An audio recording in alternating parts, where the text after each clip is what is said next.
Welcome to the Reality Check podcast. I'm Zachary Phillips. Episode 2. Why you're wasting your life without realizing it, and how to take control of your time. In this episode, I'll discuss ways to identify and eliminate wasted time. My goal is to help listeners to ensure that they have the time to accomplish their dreams before it runs out completely. So one of the main complaints people offer me about their life is that they never have enough time to get anything done. After work or schooling commitments, general house tasks, and other necessary activities, there seems to be no time left in the day to pursue dreams, complete a hobby, or merely even exercise. It seems like people are trapped in a daily grind, with barely enough free time to get anything accomplished. They claim to have no time to be able to read, learn guitar, cook dinner, or go out with friends. It's like their commitments have taken place of their life. My concern is that these people will suffer, for lack of a better expression, a midlife crisis. One day they'll wake up and realize that they're working a job they don't like, with people they despise, to pay off a house and a car that's far too expensive for their needs, and that they've let relationships and opportunities pass them by, seemingly sacrificing the better part of their lives to attain some undefined goal. So let's try and avoid that, shall we? The first step for most people is to realize that you're actually not as busy as you think you are. Most likely, you do have the time, but procrastination and other undesirable habits are eating away at your life. Let me prove it to you. I want you to take a quick tally of the activities that you do daily. Grab a pen and a scrap piece of paper, and note down what you do and for how long.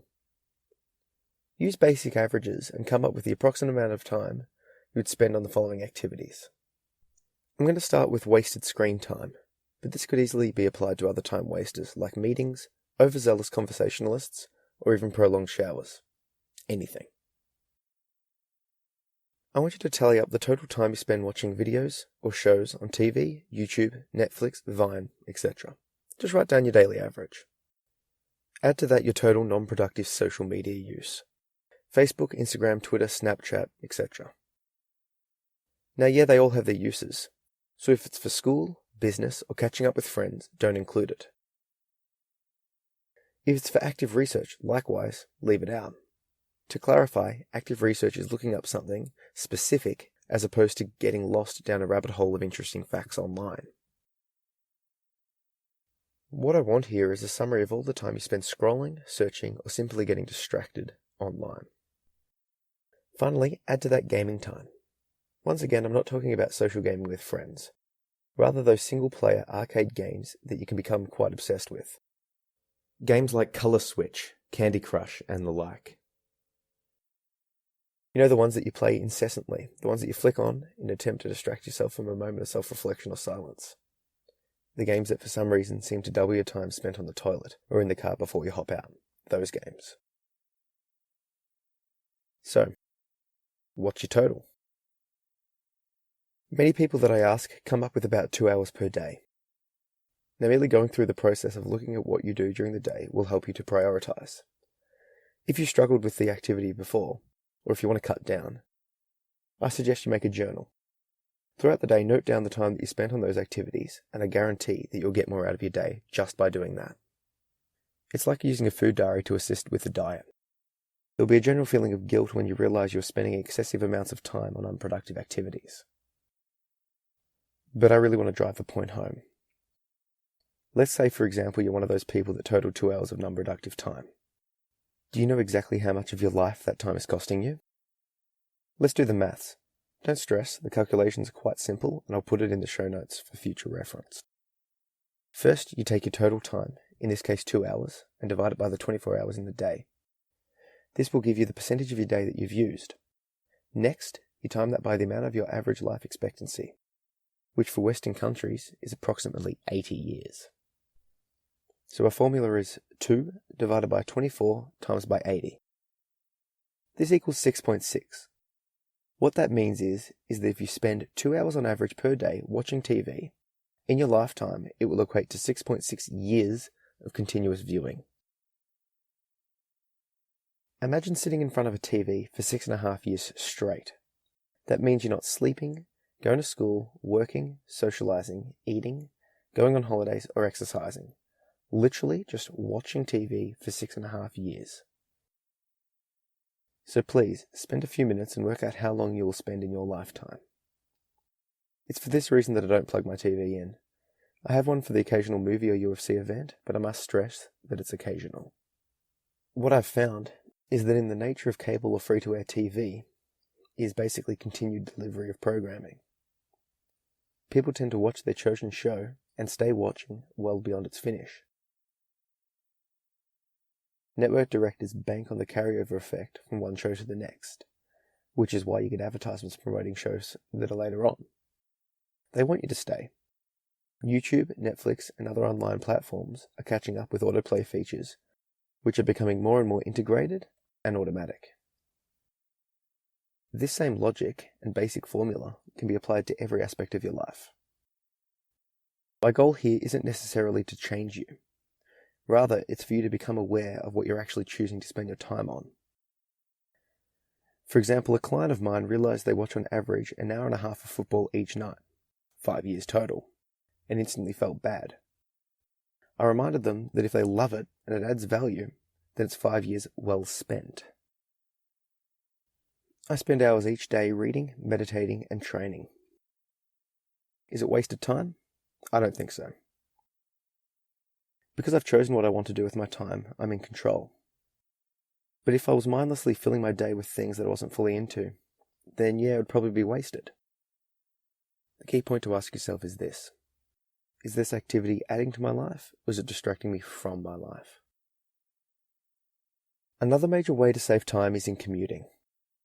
If you live 30 minutes away from work, that's costing you an hour each workday. My suggestion would be to try and move work or home closer, or ask your boss if you can work remotely for some of the time. And if that's not possible, at least try and use your transit time to your advantage. Personally, I love audiobooks, so whilst driving, I'm also reading.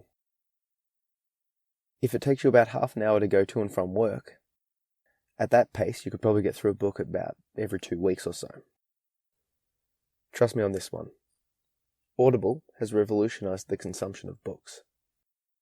If you're not listening to books whilst driving, fix that now. The last time waster that I would like to address is information overload. Although you may feel the need to stay up to date with the latest news and global affairs, you probably don't. The world will go on without you, whether or not you know about it. Most likely, nothing you read has any direct impact upon your life. It's happening to other people in other places, and it won't change your day in the slightest. If you read the newspaper or watch news media daily, try this. Change your consumption to once per week. Since we live in a 24-hour news cycle, they often repeat the important stories over and over again. Thus, on your news day, you'll read about it. Yeah, you'll miss some of the less important stories, but they are probably not that relevant to you anyway. And if they are, I'm sure your friends or family will contact you about it. Beyond saving time, by limiting your news consumption, you will also start feeling happier and less stressed. I don't know about you, but in my opinion, the news is always depressing. I find it hard to be motivated to follow my dreams after hearing about the worst that humanity has to offer us. The same thing goes for time wasting and negative people. If there's someone in your life that after 30 minutes of conversation you feel that you haven't gained anything positive, cut them, or at least limit contact. You're allowed to choose who you have around you, and if you're not happy with a particular relationship, make some changes. So now let's assume that you've reviewed how you spend your time and you think you found an extra hour each day. What are you going to do with it? How can you be sure that you're going to use your time in the best possible way? Firstly, you need to develop a goal that you're going to aim towards. For a discussion on effective goal setting, please check out episode 1 of this podcast. Some of the best advice that I've heard on accomplishing goals has come from 3 main sources. The 4-Hour Workweek by Tim Ferriss, The War of Art by Stephen Pressfield, and Extreme Ownership by Jocko Willink. I'll put the links to their websites in the show notes. I would highly recommend these books to everybody, but the basic summary is this. Work out what tasks are most vital to achieving your goal and dedicate your energy to accomplishing that one first. Don't get distracted by minutiae or other secondary tasks that will constantly pop up and claim your attention. Work smarter, not necessarily harder. So brainstorm the most efficient ways to get it done before diving into it. And finally, ignore the detractors that don't get on board with your vision. An even simpler summary is this: just do it. If you want to be a writer, write. If you want to learn an instrument, practice. If you want to get fit, go to the gym. The key here is to not procrastinate or fill that new hour with useless secondary tasks. You'll have to fight for this. Bosses, friends, families, and significant others will all want a piece. Either by overtly demanding it from you or subtly implying it. If you're not careful, they'll take it from you. You may even find yourself willingly offering it to them. It's hard to be selfish, so ensure that you've adequately fulfilled these relationship requirements, and then let them know that you're having some personal time, and that that's a reasonable thing. After all, 1 hour is only 4% of your day, and you're worth at least 4% of your own time. After a while, an interesting thing will happen. People will start to notice you achieving your goals, pursuing your hobbies, or getting fitter. They will tell you that you're lucky that you have so much spare time to do these things, and that they wish they could do them as well. When this happens, you'll be tempted to share with them how easy it is to make some changes to free up time. But from experience, most people just won't listen. They'll come up with excuse after excuse as to why they can't do what you did. They'll cite work, family, or health commitments that seem overwhelming. At this stage, you may even feel guilty, but please don't. If you look deeply into their life, often there will be a lot of wasted time that simply goes unnoticed. Time that could be better spent. So here's what you need to do. Begin by taking stock of how you spend your day. Tally up the time you spend on time wasters, procrastination, and other pointless activities. Then do the math on how many years of your life that will add up to total if you continue unchanged. Commit that number to memory. Every time you feel yourself slipping, recall the amount of wasted years that behavior is costing you. Then choose a life goal you'd like to accomplish, work out those steps required, and start. Begin by dedicating at least half of your free time to it daily and expand from there.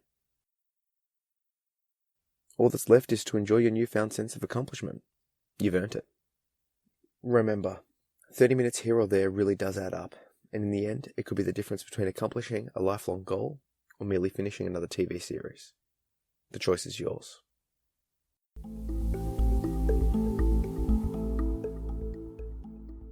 Thanks for listening. And if you're after more content, I also have a blog that I update regularly, as well as a 1-minute video series where I'll be sharing insights on a variety of topics, including mental health, motivation, psychology, and philosophy. I'm releasing a new video daily. And if you enjoyed this podcast, please do me a massive favour and either review it on iTunes or recommend it to 2 people. Share the link with them and tell them why they would enjoy listening to it. Finally, I'd love to hear from you, so please connect with me on social media. You can find me on Instagram, Twitter, and Facebook at Zachary P. Phillips. Links to these, as well as anything discussed, are in the show notes. Thanks.